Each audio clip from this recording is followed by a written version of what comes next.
Assalamualaikum warahmatullahi wabarakatuh. Selamat datang kembali teman-teman di channel Manusia Setengah Aji Kodrat. Oke, jadi kita masih pada playlist deployment ya. Kemarin kita sudah membuat tutorial mengenai pengenalan Flask, suatu web framework-nya si Python. Kemudian kita membahas juga bagaimana membangun machine learning API dengan Flask. Lalu di video ketiga kita ngedeploy Flask itu ke render, ya salah satu alternatif dari Heroku. Nah, jadi di sini kita akan mencoba pakai web framework yang lain namanya Streamlit. Ini sebenarnya nampak nggak usah di import ya, karena dia terlihat bahwa dia gelap nih. Jadi Visual Studio Code memberikan sinyal bahwa di sini nggak dipakai. Oke, jadi kita delete dulu file pickle-nya. Teman-teman kalau sudah melihat video saya mengenai yang uh, ini ya, Flask, pasti udah tahu ya. Kita butuh beberapa hal. Yang pertama, file regression.py atau decision tree regression. Nah, intinya di sini adalah kita men-training model. Datanya juga saya sudah jelaskan di video Flash. Nanti teman-teman bisa lihat di video kedua saya mengenai deployment di kolom deskripsi atau di playlist deployment itu sendiri. Nah, jadi kita akan menggunakan linear regression kali ini dan datasetnya healthcare dataset, yaitu memprediksi biaya perawatan di rumah sakit berdasarkan ini ya, umurnya pasien, gendernya, blood type, dan juga medical condition. Misalkan penyakitnya apa? Diabetes kah, asma, atau fever, atau yang lain, misalkan cancer atau ya macam-macam jenisnya, ada hampir 7.000 penyakit ya. Ini dataset saya dapat dari Kaggle. Nah, teman-teman bisa juga cari dataset sendiri yang sesuai atau pakai datasetnya masing-masing. Tinggal disebutkan aja kolom yang kalian mau apa dan WY-nya itu apa ya, variable dependent-nya.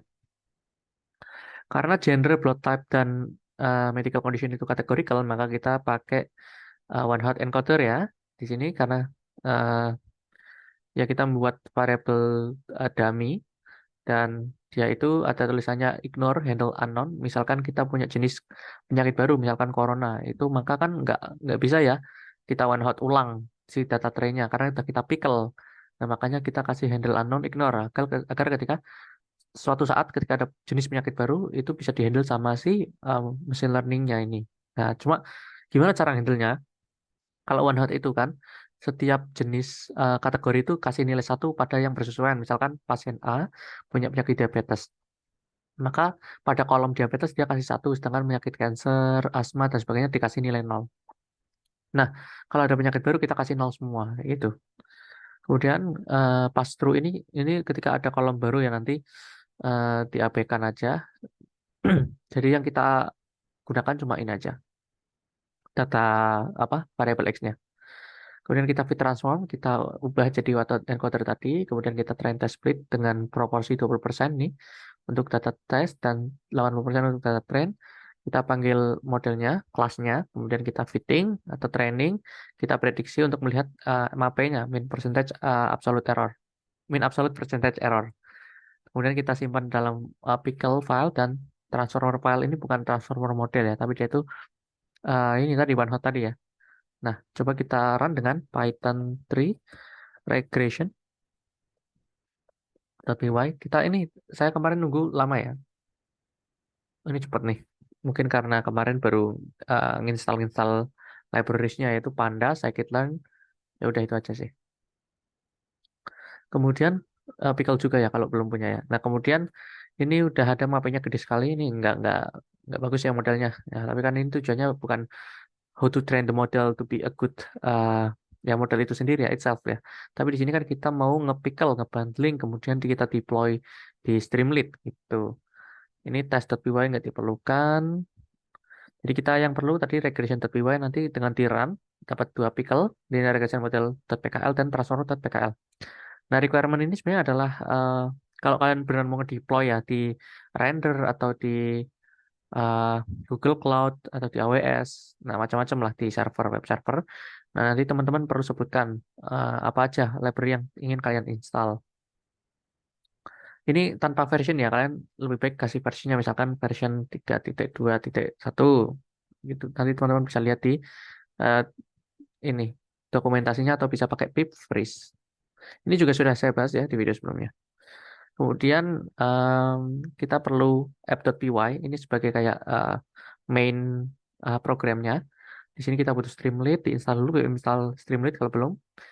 Nah, Pandas dan Pickle seperti biasa. Nah, Pickle ini digunakan untuk nge-load model dan juga ininya ya, one hot encoder transformernya. Kemudian kita kasih Streamlit ini disebut sebagai ST. Kita kasih titelnya Help Build Prediction. Kita di sini nggak akan pakai HTML file.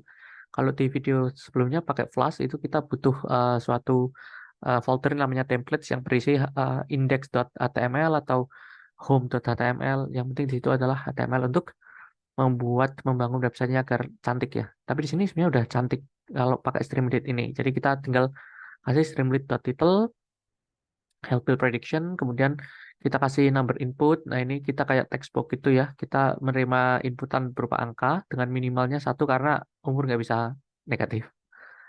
Nah ini kasih step satu artinya ketika kita mau naikkan nilainya jadi bisa ya umurnya 2, 3 atau input manual.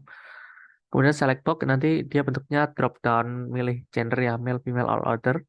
Ini harusnya nggak ada order nih kita hapus aja kali ya. Hmm, emang kan jenis kelamin dua ya. Kemudian blood type itu ada A, B, O, B, dan O. Saya bisa juga A plus A min gitu kan. Kemudian medical condition ini karena banyak ada 6.800 kalau nggak salah. Jadi ada hampir 7.000 medical condition penyakit dan itu bisa terus berkembang jenis penyakitnya maka kita kasih medical condition sebagai text input aja ya. Jadi kayak open form. Kemudian hasilnya dari inputan kita bentuk ke data frame, makanya kita butuh pandas. Dari pandas itu kita cek adakah yang is null. Kalau ada is null ya, maksudnya artinya ada satu form yang tidak kita isi, ya kita kasih error ya. Please fill all required fields. Kalau misalkan terisi semua, maka kita transform dulu inputnya di OneHot. Kemudian setelah di OneHot encoding, kita prediction pakai model yang sudah kita latih di Pickle tadi. Kemudian kita round, artinya kita bulatkan jadi dua angka di belakang koma. Kemudian kalau sukses, nanti muncul nih predicted billingnya itu berapa untuk dalam satu jangka perawatan di rumah sakit. Gitu. Coba kita run ya. Kita run pakai Streamlit nih. Mungkin teman-teman harus ini ya, tak bersaring ya. Kayak gini, jadi pakai Streamlit run.app.py tergantung app py kalian apa namanya. Kalau saya Streamlit kan. Nah, dia muncul ke web browser default kalian. Di sini Safari saya. Nah, ini age-nya umurnya satu defaultnya. Kalau kita bisa tambahkan, nah nambahnya satu-satu gini ya. Misalkan umurnya biar gak kelamaan ketik aja 60 tahun. Gendernya male atau female misalkan. Atau male bebas. Male lah. Blood type-nya AB. Medical condition-nya misalkan apa ya? Asma. Tapi bahasa Inggris nih. Kayaknya data set-nya kan bahasa Inggris. Nah, jadi predicted billing amount-nya sekitar 25.300-an dolar gitu. Nah, ini karena model kita nggak bagus, mungkin nggak rasional ya. Nah, jadi seperti ini, tampilannya sangat bagus sekali ya. Bahkan tanpa HTML yang kita provide, ini udah bagus, made with Streamlit. Oke, mungkin cukup sekian, semoga bisa bermanfaat. Nanti kita coba bahas lagi ya, kalau bisa Django dan juga Fast API, biar lengkap lah untuk jenis-jenis web framework-nya. Oke, see you next time, bye-bye, assalamualaikum warahmatullahi wabarakatuh.